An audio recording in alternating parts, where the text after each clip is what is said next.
Auzubillahiminash-shaytanir-rajim. Bismillahir-rahmanir-rahim. Dear students of class 9th, अस्सलाम वालेकुम वरहमतुल्लाहि वबरकातुहू। आज हम कंटिन्यू करने जा रहे हैं कल का जो हमारा टॉपिक था old man at the bridge. ये एक स्टोरी है, अर्नेस्ट मिलर हेमिंग्वे ने लिखी है ये, तो हम इसको आज फिर से कंटिन्यू कर रहे हैं। तो हमने देखा कि ये जो स्टोरी है ये वर्ल्ड वार सेकंड के कॉन्टेक्स्ट में लिखी गई है।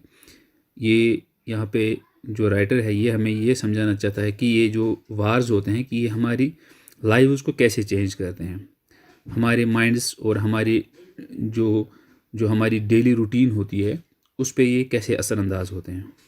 तो ये जो स्टोरी है ये हमें ये सिखाती है कि कैसे एक इंसान इस जंग की वजह से डिस्टर्ब होता है और कैसे ये पैनिक करता है इस वार की वजह से।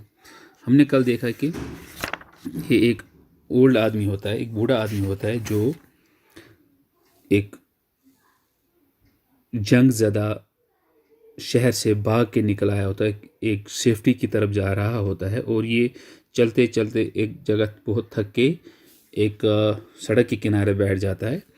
तो ये जो राइटर है अर्नेस्ट मिलर हेमिंग्वे, इसके बारे में मैंने आपको बताया, ये एक वॉर कॉरेस्पॉन्डेंट था और ये यूनाइटेड फर्स्ट स्टेट आर्मी के साथ था। तो इसका काम क्या था, फ्रंट लाइन पे जाके वहाँ पे एसेस करना कि सिचुएशन कैसी है और ये जो उनके जो एनिमी थे वो कितना फॉरवर्ड आ चुके हैं, ये इसका काम था। और वहाँ से जब ये देख के आया तो वहाँ पे उसने आदमी को देखा, इस बूढ़े आदमी को, तो ये बड़ा क्यूरियस इसने फील किया कि ये बूढ़ा आदमी अभी तक क्यों यहीं पे, जबकि बाकी सारे लोग जो हैं ये इस जगह को छोड़ के किसी सेफ जगह पे जाना चाहते हैं। तो हमने देखा कि ये बूढ़ा आदमी कैसे इसके साथ बात करता है।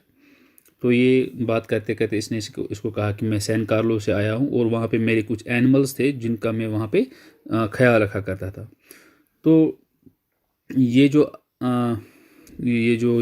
राइटर था तो ये बड़ा एंक्शस हो गया कि ये इसको समझ में नहीं आ रहा था कि ये बूढ़ा क्या बात कर रहा है।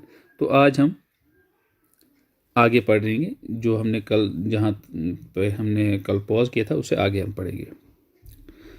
सो the text goes like this. He did not look like a shepherd nor a herdsman, and I looked at his black dusty clothes and his grey dusty face and his steel-rimmed spectacles and said, "What animals were they?" "Various animals," he said, and shook his head. "I had to leave them.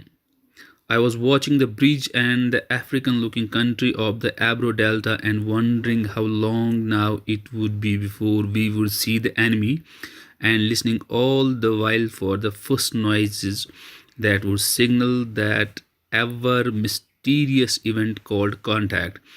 And the old man still sat there. "What animals were they?" I asked.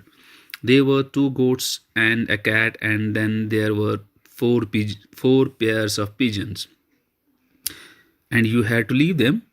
I asked. "Yes, because of the artillery.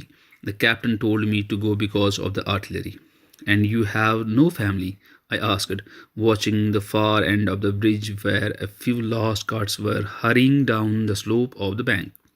"No," he said, "only the animals I stated. The cat, of course, will be all right. A cat can look out for itself, but I cannot think what will become of the others." "What politics you have?" I asked. "I am without politics," he said. "I am 76 years old. I have come 12 kilometers now, and I think now I can go no farther." "This is not a good place to stop," I said.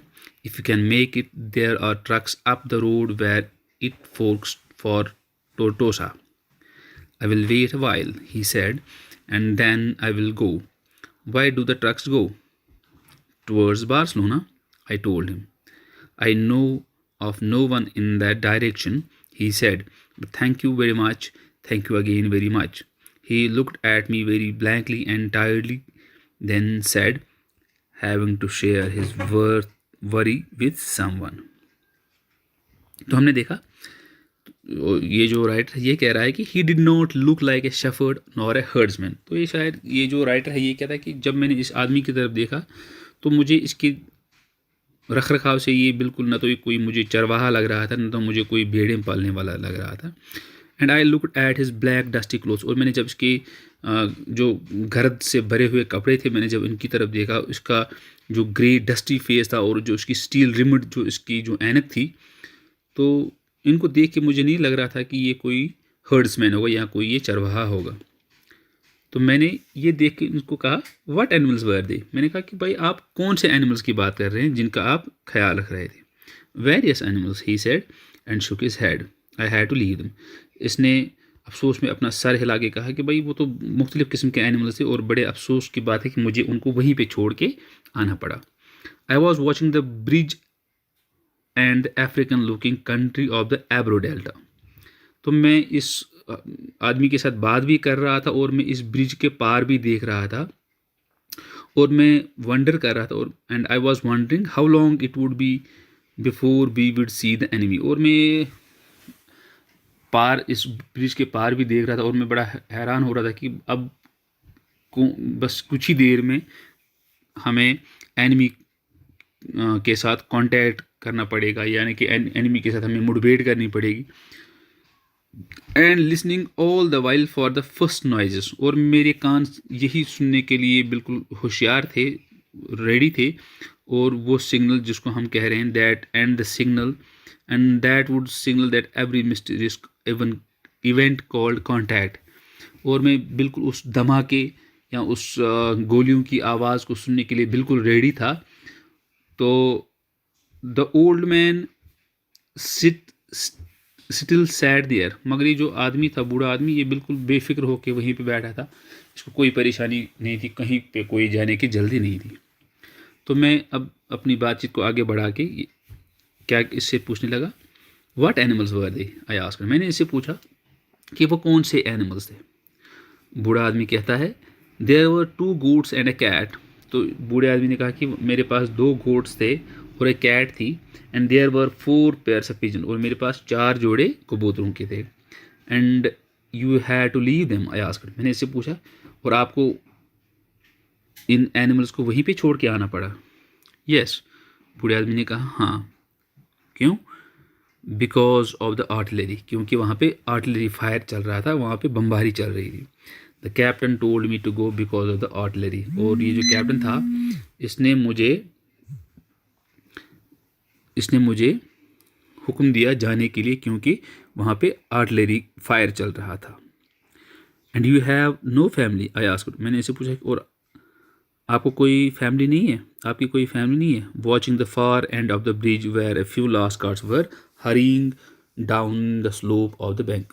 और मैं ये बात करते करते इस bridge के आखिरी किनारे की तरफ देख रहा था, जहाँ पे कुछ आखिरी जो बैलगाड़ियाँ रह गई थी वो जल्दी जल्दी इस बैंक से, इस दरिया के किनारे से दूर जाने की कोशिश कर रहे थे। No, he said. इसने कहा नहीं, बिल्कुल मेरे पास कोई फैमिली नहीं है। Only the animals I stated, सिर्फ मेरी फैमिली वही एनिमल्स है जिनके बारे में मैंने आपको बताया है, जिनके बारे में मैंने जिक्र किया है। The cat of course will be all right. अब मुझे कैट की ज़्यादा फिक्र नहीं है, क्योंकि वो ठीक ठाक ही होगी, उसकी कोई परेशानी नहीं है। A cat can look out for itself, क्योंकि जो कैट है ये अपनी देखभाल खुद कर सकती है। But I can not think what will become of others, मगर मुझे दूसरों के बारे में कोई श्योरिटी नहीं है कि उन बेचारों के साथ क्या हाल होगा। तो मैंने इससे पूछा what politics you have, I asked. मैंने इससे पूछा कि भाई आपकी सियासी नज़रियात क्या है, आप किस सियासी जमात से ताल्लुक़ रखते हैं। I am without politics, he said. इसने कहा कि मेरी कोई सियासी एफिलिएशन नहीं है, कोई पॉलिटिकल एफिलिएशन नहीं है, मेरे बिल्कुल न्यूट्रल आदमी हूँ। आई एम 76 ईयर्स ओल्ड, मैं 76 ईयर्स का मेरी एज हो चुकी है। आई हैव कम 12 किलोमीटर्स, और मैं पैदल 12 किलोमीटर चल के आया हूँ। Now and I think now I can go no farther, और मुझे लगता है कि मैं बिल्कुल आगे नहीं जा सकता हूँ, अब मुझ में इतनी जान नहीं रही है। This not a good place to stop, I said. मैंने कहा कि चाचा ये जो जगह यहाँ पे आप जो बैठे हैं ये कोई अच्छी जगह नहीं है बैठने के लिए। If you can make it, there are trucks up to the road where it focus for टोटोसा। क्यों ये अच्छी जगह नहीं है? क्योंकि वहाँ पे दुश्मन के आने का खतरा था। और मैंने कहा कि अगर आप में थोड़ी सी जान है, आप थोड़ा सा हिम्मत करोगे तो वहाँ पे दरिया के पार कुछ ट्रक्स बैठे हुए हैं, ये आपको लेके जाएंगे टोटोसा। आप उठो और वहीं पे चले जाओ।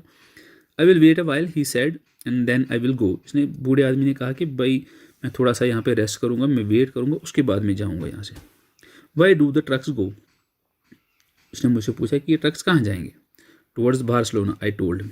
इसने कहा कि ये बार्सिलोना की तरफ जाएंगे। मैंने इससे कहा कि ये बार्सिलोना की तरफ जाएंगे।